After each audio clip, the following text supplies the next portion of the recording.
Thank you very much. It's a pleasure to be here today. So, today we will talk about two terms that I'm pretty confident almost everyone has seen in the paper.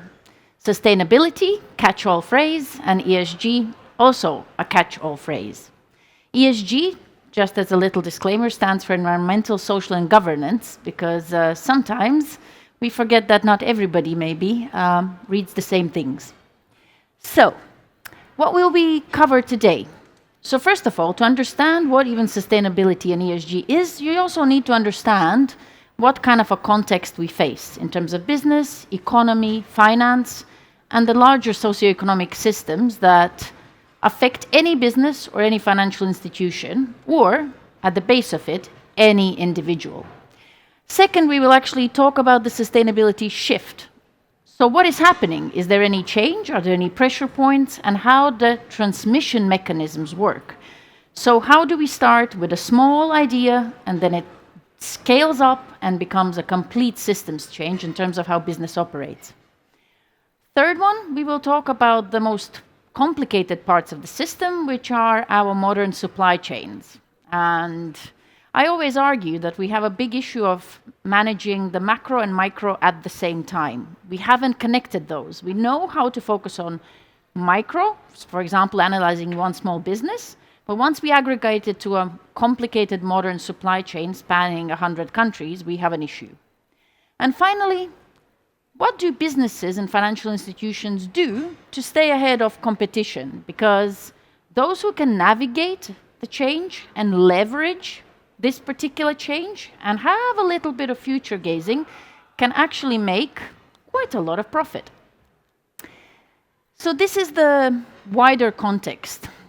We are quite a visual institution. We are a think tank, so we use a lot of visual tools to understand and make sense of complicated matters. So underlying fundamental four elements that are changing and affecting people, business, and societies are number one, what we call megatrends, of which there are two, or scientists call them wicked problems. Wicked problems are incredibly complicated cross-sectoral, cross-sectional issues. Number one is climate change. Guess what? It's not going away. So it will be with us for the next 10, 20, 30, 40 years, getting just worse. And also getting a lot more exposure. The second one that we don't talk about enough, and that maybe we have started realizing due to the cost of living crisis, is inequality. Inequality in relative terms is rising. The top 10% incomes are rising. And that means that there's going to be changes in terms of how people want to spend their money. Maybe they will purchase less, because all of a sudden our models are subscription models.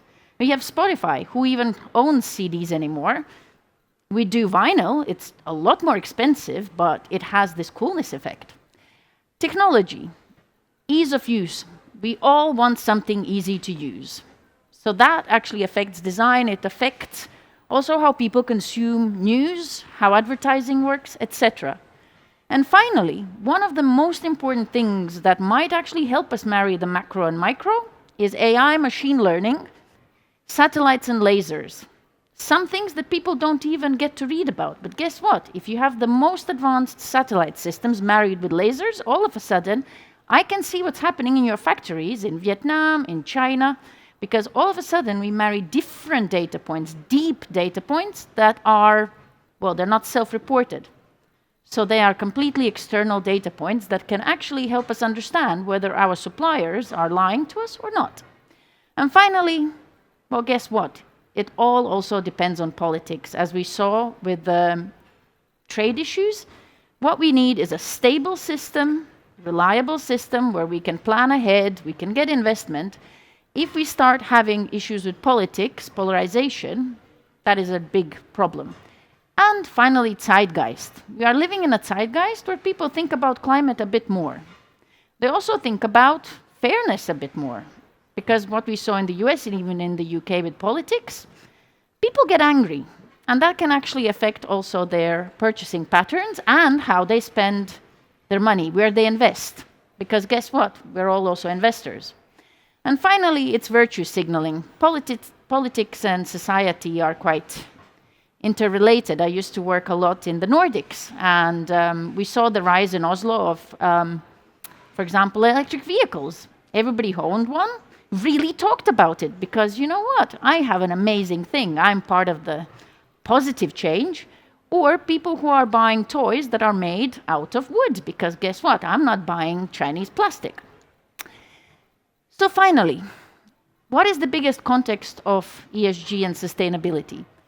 It is an idea that is actually undergoing quite a long evolution. So it had different ways of showcasing itself in the 1600s, 1800s, and now we are finally entering a completely new age where there is a lot more global coordination, globalization. So all of a sudden, the conversation is starting to become more concrete.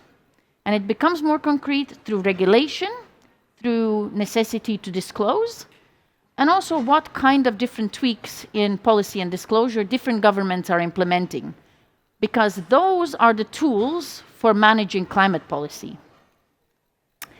So finally, what is sustainable finance? Since I run a sustainable finance think tank, I think it's one of the most interesting elements of the system that people actually think it's a black box, but it's not. Because here I have used European Commission definition because probably it is the most widely adapted and used one globally. And it explains that actually it's very simple.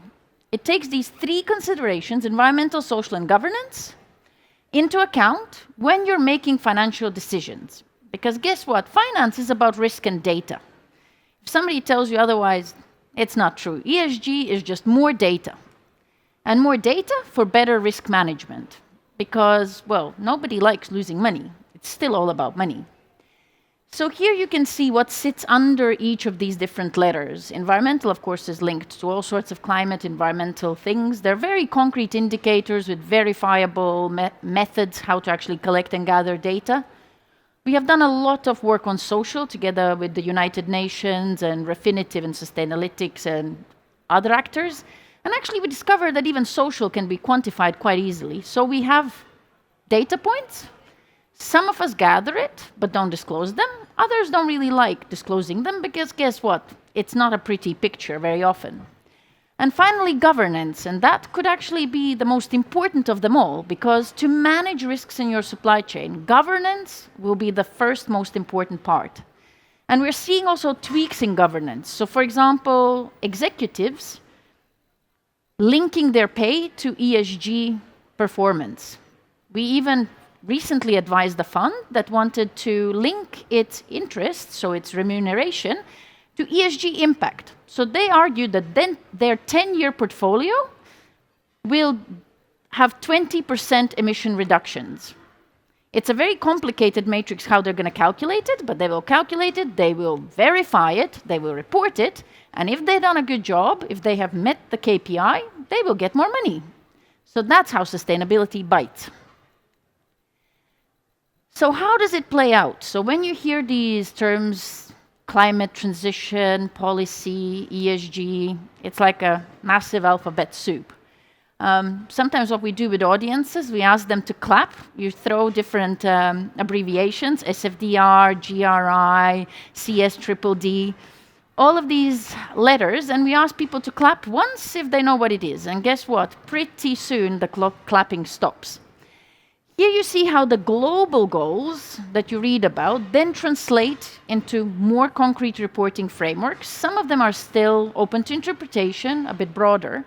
And then finally, how does it actually translate into regulatory policy, which then smaller and bigger businesses need to report against. We can see that a lot of the small and medium enterprises currently think that it won't affect them. Guess what? The bad news is maximum 5 years and it will affect you. It will already affect you starting from next year because the EU and the UK is working on taxonomies and reporting frameworks. So all of a sudden, you will not just need your P&L, profit and loss statement, or your balance sheet, but you also will need to start collecting some sort of data in terms of what's your carbon footprint. So is ESG actually changing anything on the ground? So here we can see how the ESG frameworks actually work. So you see large companies, they start looking at ratings, they need to report something because The ratings show how sustainable or non-sustainable they are. Financial institutions use these ratings to figure out where to channel their money.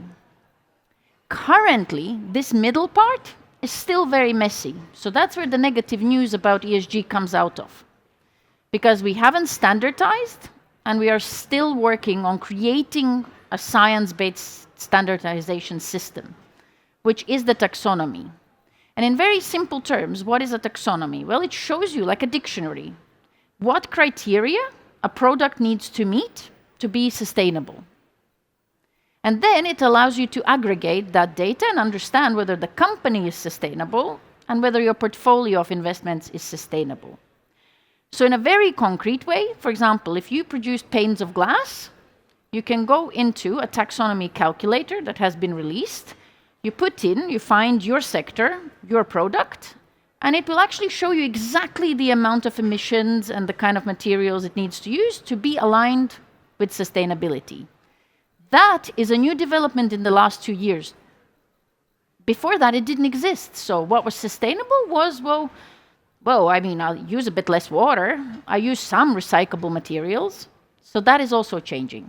And here you can see the growth of investment in terms of how much money is channeled in it. So of course, now it's easy to channel it because, as I just said, the measuring wasn't there. But going forward, the interest is there, the willingness to invest is there, but there is also a lack of opportunity because a lot of those companies are not fully sustainable. So this is how the bigger EU system works. I chose it because it's probably one of the most complex, and people often argue that it's very difficult to understand. Well, it's actually not. This actually shows you all the transmission channels and how it affects SMEs in the corner. So currently, there's no regulation asking SMEs to report on this. It is completely voluntary. But the earlier SMEs start, and the better they market themselves, the better also can be their access to clients who are always looking for, potential companies that already are aligned, and also with potential investment. Because even with banks, we are working with at least 7 large banks, and every single bank is starting to figure out a methodology of assessment and also how to collect that data. So relationship managers are asked to start asking projects and SMEs what are they doing on sustainability, but not in general terms, also in more granular terms. So are you measuring your carbon footprint? Are you actually collecting data on your gender balance, etc.? So that is how it impacts the smaller businesses that are at the bottom of the pyramid. And finally, the final big change, the big shift in the few last years that we've seen is also how we understand sustainability in practice. So if in the past, all the ESG ratings, everything related to business and finance and ESG, it was just the outside world risk to the company. So for example, are you sitting in a region which has issues with water? Are you sitting in a region where there are major human rights issues? So that's all risk to the company. And finally, globally, we are starting to integrate a perspective that actually looks also on the business impact on the economy. So are you depleting natural capital? Are you driving deforestation? For example, IKEA is building a massive information cluster to understand and force their smaller companies to disclose more data so they understand their agglomerated impact on different parts of the system. And of course, if you are using a lot of timber and wood, one of the priorities will be forestry. So you will be trying to understand whether your suppliers are having very negative impacts. And often what they discovered is that, sometimes in some countries, it's cheaper to chop down the forest during the time when it's forbidden because of birds nesting, because guess what? It's still bigger income. So it's cheaper to pay the fine and still not lose your contract. So IKEA then starts changing it. So it's very interesting how these companies are also more granularly rethinking each sector in particular. And this is how on an agglomerated level, how most of the businesses actually use ESG. Of course, priorities, depending on the business sector, the materiality is a bit different, so what matters to you might not matter to somebody else. But one of the main things is, of course, it makes complete sense. If you use less water, you pay less. If you emit less pollution, and if you report it correctly, it's a positive story. And potentially, in some countries, if you have much less waste, you also pay a bit less. The same thing about green energy. We have seen multiple factories or units putting up solar panels or a wind turbine because all of a sudden they've discovered that if you calculate per 5 to 10 year spectrum, it's actually going to be so much cheaper and more reliable for them to have their own energy source. So you don't even rely on the government pricing or the market pricing. You create your own energy source. And again, it's also about using more different types of natural resources. Attracting investors is another one. There's a growing amount of investors who are looking to figure out what will be the future-proofed companies, as we call them, or ones that will tap into this new value-driven economy. And those ones, people usually see that they are lower risk. Of course, still, your business model needs to make sense. You still need to have solid financial fundamentals, but if you have that other overlay where you're showing how, well, you probably will survive better if there is an increase on costs of energy or costs of natural resources or single-use plastic, then there we go, it's lower risk. New regulations and compliance with legislation. So again, all of investors and banks are quite forward-facing. They always want to know what's coming next. And they know for sure that there's definitely coming a new reporting regime for SMEs. So already they're trying to understand what it's going to look in practice. They want to guide their clients, but they also already want to accrue more and more of the companies that are doing the best practice on the market. And finally, it's also talent retention and supply chain sustainability. We saw Equinor, former Statoil, change its name because it struggled to attract talent. And internationally, Equinor sounded much more obscure than Statoil because it didn't have oil in its name. Seems like a funny story, but actually we're seeing that even on a small SME startup level. If you're a fashionable, zeitgeist, trendy startup, all of a sudden people want to work for you. It's cool. You're like creating the solutions for the future, or you're creating product that saves the world. And these are the most interesting changes that latest research has shown, because we work a lot with research institutions, so different agencies and universities. And these are some of the latest things that have come out in the last 2 years, because guess what? Before that, we didn't actually have good data. So it was all a bit of guesswork, and that's why there's been such a big fight about what is ESG. Does it drive returns? Does it not? Will people pay more? Will they not? Well, now we are finally getting somewhere. Of course, there's going to be some discrepancies in the data, but the interesting thing is that 85% of people have started at least doing something about the greenness. We don't know, of course, in there whether it's, oh, I'll buy an occasional organic carrot, or whether I will prefer to buy something that says sustainable woodwork. We don't know the wider granularity of that, but going forward, we probably will. Generation Z and millennials are a complete game changer, because their societal networks, their social media, the kind of world that they inhabit, more and more people don't want to waste. They don't want to feel bad about their purchases.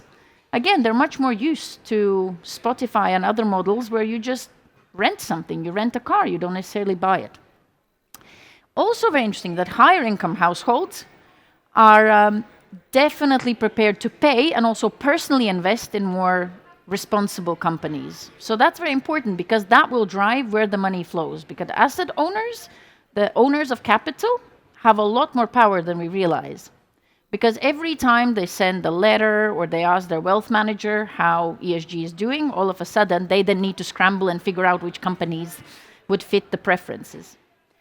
And the saddest thing that, of course, 70% of ESG impact is still hidden in the supply chain. So that is a huge negative impact that sits there somewhere along the long, long supply chain that stretches around the globe. So the market demand, here you can see also very interesting more granular data on the retail sales growth in the US. And if you watch US politics and follow them, it's a very polarized discussion about ESG and sustainability. But even there, you see a small increase in one of the world's biggest markets. And then finally, we cannot talk about ESG and sustainability without also talking about greenwashing. And for anyone who produces something and sells something, this is incredibly important. Because, well, if you are misrepresenting your claims, you're also putting yourself at risk. Because maybe a few years ago people didn't care, now they care a lot more. And also, guess what? There's a lot more non-governmental institutions and activist groups which will call you out. And there's much more alliance building in the last 5 years around this topic. So I would not be surprised that if in the last, 1 or 2 years, we have now started building a global coalition that will shame companies and businesses and financial institutions that are doing greenwashing. It's already started. Banks were the first ones targeted. HSBC got fined by the UK advertising agency. Guess what? That will also affect retail, because guess what? That's the next obvious thing. And you get a lot of funding for doing that. And then again, where's the biggest risk in the supply chains? Well, guess what? It's the litigation risk. You can be litigated because you misrepresented, missold something.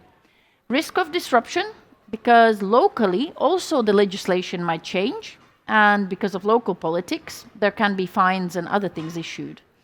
And reputation risk due to negative news coverage. So this was the modern slavery occasion in the UK, where Boohoo had issues in its supply chain, which was identified by NGOs, heard by investors. I won't name the investor, that was the biggest one. And guess what? They thought that it will not materialize. So they knew the risk was there, but they took a gamble. 18% loss in value, approximately £1 billion loss, on which then they had to double down on the investment to actually rescue the business, then buy Karen Millen and rethink the entire business model. Very expensive exercise of not managing risk. Global greenwashing headquarters, of course, because of the consumer market, is Europe and the Western world. So it's just wonderful.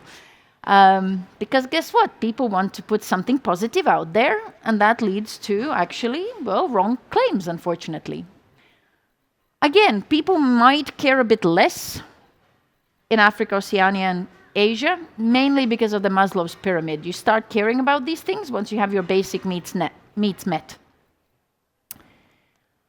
Sectors that are most prone to greenwashing, I think that's quite interesting, because here we can see that it's travel and airlines. So it's all the sectors that predominantly are very, very exposed. So there's a direct link between banking and financial services, utilities and oil and gas. Because banks and financial institutions, they're massively exposed to those sectors. Those are historical sectors that have been built over 100 extra years. And sadly, due to the war in Ukraine, they saw massive income rise. So they made a lot of money out of it. And now, because of what they've seen is happening with the investment, with the US investment in renewables, the Inflation Reduction Act, all of a sudden it's a scramble for a transition. So the word transition will probably be the third word that you will hear along with sustainability and ESG. It's how do you move from one system to another where you reduce the exposure to certain sectors. It can be quite disruptive, because if the money gets pulled out very quickly, or if banks stop giving loans or refinancing, let's say, big oil and gas plants or petrochemicals, what do you see? You see large unemployment in areas that can again affect our politics. So we're in for a turbulent age. So what do you do actually about greenwashing risk? Because I sometimes think that some of these topics are very general and theoretical, and it's all very nice in theory, but what do you do in practice if you're sitting there scratching your head at your desk? Well, it all starts with knowledge and full understanding. I always argue that people are very passive. If you're more proactive, guess what? You can educate yourself for free and pretty rapidly. Of course, there's a lot of money in paid education. Don't get me wrong, we do paid training too. But you actually can do most of it yourself. It takes a bit more effort, but you can do it. Finally, you also need to kind of stay in touch and watch the developments, what are happening with societal shareholder pressures, etc. Currently, up until now, there's been a lot of trying to slow down regulation and kind of push back against the wave of change? Well, one way or another, with more extreme weather, with more polarization, I don't think that's going to work anymore, because one way or another, we will need to start tackling the issues. And one of the main ways how you tackle it will be through regulation. And then again, problems related to changing business models. It is very, very difficult to rethink the entire business model. Usually it's done by McKinsey and other expensive units. But I think that now, with the amount of information and expertise that we have built up, I think actually it's easier to at least start figuring out where your vulnerabilities lie and also where the biggest opportunities might be. That kind of market analysis with an overlay of sustainability can be actually very productive, but you need to focus. Regulation, again, the use of taxonomies is global and it's not going to slow down. So understanding which are the most material factors to report on and how to do it, again, you can do it even on the cheap, are very important. And building the in-house knowledge is very effective, because then you're not reliant on expensive consultants. Due diligence. I'm always surprised how little proper due diligence people do. There's a reason why we're having now the CSDDD, which stands for Corporate Sustainability Due Diligence Directive in the EU. Germany has a different one. But actually, it's about gathering data and having some sort of process where you assess whether this particular supplier will have some sort of negative impact on your product or on your reputation. And finally, you can actually leapfrog. I'm always surprised that people don't want to just look for the best practices and see where the leapfrogging is, because then you don't have to go through the entire process. You can actually adopt best practices from the leaders from your own sector. We've seen that happening, and it's actually quite effective. And finally, I know that you probably already heard about circularity, so I cut it a little bit shorter. But actually, circularity and all of this starts from design thinking. There's a great book called Design Thinking. It's quite famous, but it's actually the truth. It's how you design and conceptualize will impact everything else, whether it's going to be harder for you to transition your business model or not. It's how you actually design even internal process. So how decision-making gets done, how you actually listen to your different teams reporting back.